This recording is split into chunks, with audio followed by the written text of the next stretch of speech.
Norwich North MP Chloe Smith, who will be putting, I guess, the government's side to the budget yesterday. And I pay tribute to many honourable friends, including those from Norwich North and Castle Point, for their campaign. There we are. So, Chloe Smith, thank you.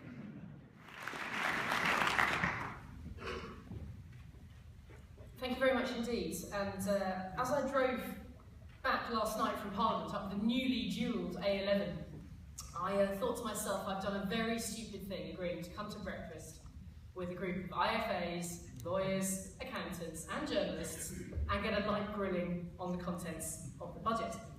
I'm pleased to say that the team from Larking Gowen have saved me from all possible difficult questions by covering the detail in an expert and engaging way. So thank you very much to invite me to share a platform with you for an event such as today. I think I've also avoided the other major risk of the morning, which is walking past the bacon sandwich stand outside and holding on instead to a cup of herbal tea for the morning. So I'd like to cover three things in my remarks today. I'd like to cover the principal political points, as you would expect, in complement with the technical points that the team have already presented. I'd like to draw out some of what this budget means for East Anglia and for Norfolk, and I'd like to talk about what is left to do. And I'll start with the biggest political points of all, which is the national and international economic picture. 5 years ago, our economy had suffered a collapse greater than almost any country and any economy. And today we are growing faster than any other major advanced economy in the world. We are growing 50% faster than Germany. We are growing 3 times faster than the Eurozone. And we're growing, satisfyingly, 7 times faster than France. Our trade deficit figures, published only last week, are actually the best for 15 years. We are getting our debts under control. And this budget chooses stability, chooses jobs, chooses the whole nation, chooses responsibility, aspiration and families. It is, as the Chancellor said yesterday, one more step on that road from austerity to prosperity. Starting with the economic forecasts then. Britain is growing, is creating jobs and is paying its way. In the Chancellor's words, Britain is walking tall once again. To start with, we have met the debt target that we set out in our first budget, and that is that debt should be falling as a share of national income and will do so in 2015-16. So we will end this Parliament with Britain's national debt share falling. Having put under the previous government, taxpayers' money into banks, we are getting it back. The previous government increased debt by £192 billion by bailing out the banks.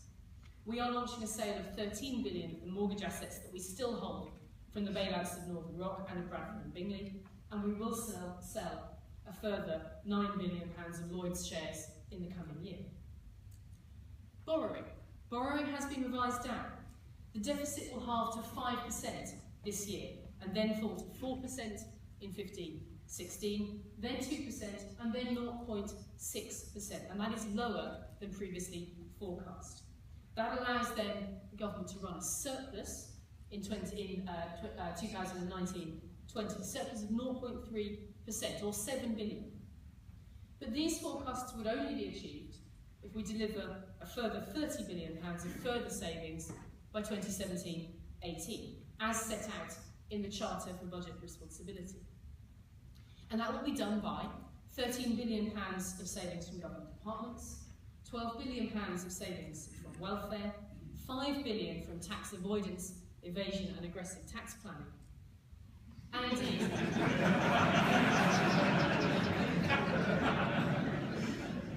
she says, coming to the room full of IFAs. However, as I said I would be setting out the political points in the budget, you can imagine that those are the kind of things that my voters and those up and down the country care about, because this is what allows us to put Britain back on a stable path once again. Turning to growth. Growth has been revised up.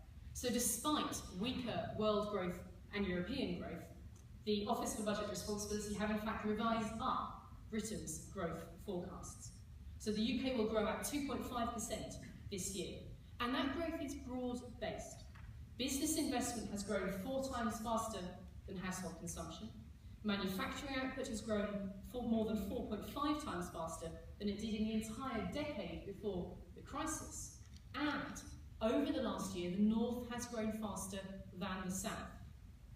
Living standards are now higher than when this government came to office. So the OBR makes a forecast of this on real household disposable income that will be higher in 2015 than in 2010 by an average £900 per family, and will continue to grow strongly for the rest of the decade.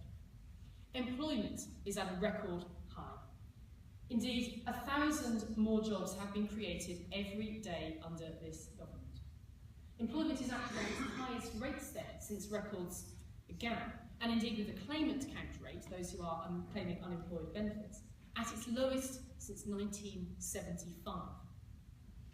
The OBR forecasts that unemployment will fall to 5.3% this year, which is down almost 3 percentage points from the rate inherited. And indeed, turning again to that regional picture, employment is growing fastest in the North West, and indeed in the Midlands a job is created every 10 minutes. Of those jobs, 80% of those jobs are full-time, and 80% of those are in high-skilled occupations. Turning to savings, and indeed the team has already covered these in some detail, which is helpful. I think what you saw in the budget yesterday is 4 steps that move us, indeed, from an entire country built on debt to a country that encourages savings and investment. And those measures are a new personal savings allowance, which abolishes taxes, indeed, for 17 million savers. The Help to Buy ISA, to help people save for their first deposit. This is a new ISA, which will mean that for every £200 that a first-time buyer saves, the government will be giving a bonus of £50, and that goes up to £3,000. So put it this way, if you save up to £12,000 for the deposit on your first home, you will get up to £3,000. For a basic rate taxpayer, it is the equivalent of not paying any income tax on the first £15,000 of savings towards the first home. I think that is really welcome for people in Norwich and up and down the country. Other measures on saving include that new, more flexible ISA, which the team has covered already today, and more freedom for pensioners over their savings. Turning to taxes overall.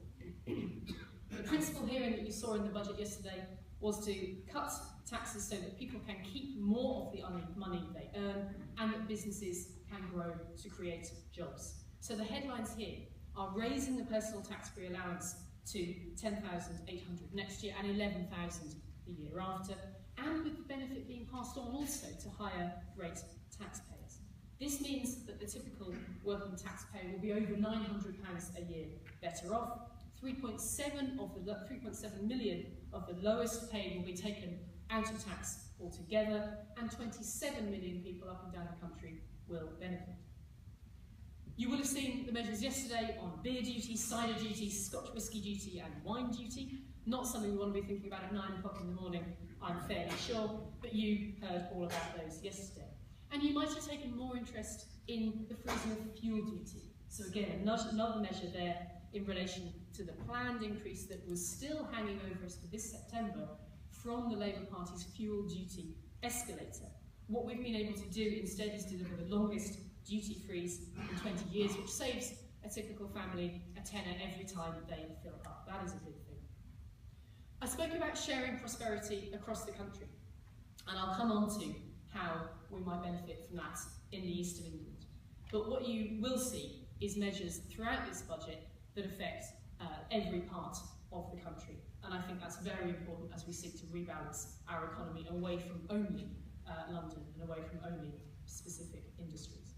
Let me briefly cover science and innovation, standing as we are here today in the NRP, a real beacon of Norwich science, which indeed has benefited from previous budgets as well. You saw measures in the budget yesterday which will help Britain become the most prosperous major economy in the coming generation. You saw support for creative industries, ensuring future scientific success by support for research, and in particular the people doing the research through PhDs and research-based master's degrees. You saw investment in the Internet of Things, and you saw a strategy on digital infrastructure, which includes clearing new spectrum bands for further auction to improve mobile networks, something that we welcome to all of us in East Anglia, funding for free Wi-Fi in public libraries, and the commitment to the ambition to bring ultra-fast broadband to nearly all homes in the country. Let me turn on to specific measures for business. You can't create jobs without backing business, and that is, of course, one thing you will all be interested in today. You saw yesterday announced a major review of business rates. Business rates haven't kept pace with the needs of the modern economy, and there is a review needed, and a review announced yesterday to report back in time for budget next year. You will be busy, you'll have your work cut out for you again next year explaining that. You spoke about abolishing the annual tax return to make the tax system simpler, and you covered the support for farmers by extending the averaging period. I want to briefly talk as well about the way that corporation tax is continuing to come down. It is that bundle of business taxes that makes us one of the most competitive economies, and indeed it is that that could all be put at risk by decisions that have been made clear at this election. Let me turn to work for the charities and armed forces. And this is almost a values question, really. When you think about what the LIBOR fines were all about, and you think about what the LIBOR fines have been taken from, it is, I think, good news to have £75 million of those used to support charities in this budget. And in particular, let me go on to explain what we are seeing for the East Anglian Air Ambulance. This is something that I think is a real win for our region. I campaigned with the Air Ambulance, a well-loved local charity known to us all, I'm sure, to get that funding for a new helicopter which will further improve and enhance the service they provide for all of us. Everybody there is delighted to have won that funding, because what it does is help fund a second helicopter to be based at Norwich Airport, which is in my constituency, and therefore why I've campaigned to support them do this. It will increase the charity's clinical capability and reach. That new helicopter should go into service early next year, and it offers greater speed, greater endurance and capacity, and it allows more lives to be saved. It is a very positive development indeed in that budget on a small scale for a well-loved local charity. Let me turn to the tax system more broadly. It is important, every budget, to be able to set out how the tax system is fair.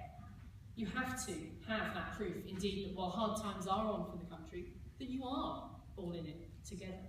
So what we have done is, in addition to those measures about the personal allowance, we are reducing the lifetime allowance for pension tax relief to £1 million.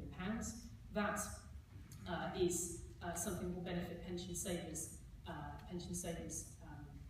for their planning, and we are increasing the bank levy by £900 million. As the banking sector becomes more profitable, once again, it should make a bigger contribution. And let me conclude the technical presentation of this section with that further reference to tax avoidance, because of course it is crucial that everyone pays their fair share of tax. It is not fair that public services should suffer by the creative measures when so many other requirements are being made on the public finances. Let me turn to what we see for East Anglia in this budget. And I'm just going to go through a couple of ways in which some of the measures we've already spoken about benefit people locally. Let me put some numbers to first-time buyers in the east of England. That ISA measure could help over 40,000 people in the east of England. That is something worthwhile for all those looking to get their first foot on the ladder and secure their own home. Looking at the savings opportunity in the personal savings allowance, giving basic rate taxpayers a 1,000 personal savings allowance and higher rate taxpayers a 500 personal savings allowance could remove up to 1.63 million people in the east of England from savings tax liability.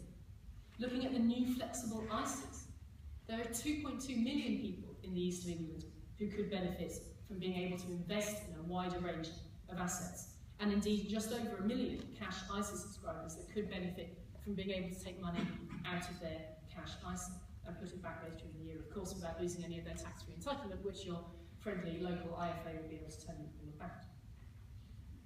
Looking at the farming measure that you saw in the budget today. This could benefit several thousand individual farmers in our region. It will be no secret to anyone in this room that we expect in the east of England, a traditional farming stronghold, to do well under that measure. Looking at the delivery of more homes overall, we all, I think, would want to see more homes built in a sensitive way in our beautiful counties, because for all those people wanting to be able to get on the housing ladder, we know that you need to be able to have somewhere to choose. So what you see is work particularly in Suffolk, in the named in the budget, but the delivery of 100 new homes, 1,000 new homes there, and indeed ongoing plans elsewhere in the other counties. You see more funding for flood defences, which is of course important to our counties here. You see more focus on improving roads by launching the Highways England Delivery Plan. Now, something very important to all of us there. I mentioned the A11 already. We all want to see the A47 concluded as well. And that will be, and you will see some of those projects appearing inside that Highways Agency delivery plan with milestones set out, which gives, returning to that theme, gives stability and the planning ability for what our infrastructure will be. The budget also confirms that the significant improvements to the A14 will start construction by 2017. What you're also seeing in the budget that benefits, I think, local businesses is the broadband connection voucher scheme. This is something that is going to come to all SMEs, to charities, to social enterprises and sole traders. It provides up to £3,000 to support broadband connection. The scheme in Cambridge has already issued about 200 vouchers. It's being extended for 12 months. The scheme opened in Peterborough this year and will be available in Ipswich and Norwich by the 1st of April. You also saw a measure of benefits specifically to Cambridgeshire and Peterborough in the budget by allowing those local authorities to retain the proceeds from growth in business rates, something that no doubt will be a topic of further discussion under the title of devolution. I mentioned also, of course, earlier on, benefits for science in this budget. I welcome that announcement of the package of broader support for postgraduate researchers and indeed for science and innovation. And I also, of course, couldn't fail to mention the package for the oil and gas industry in yesterday's budget.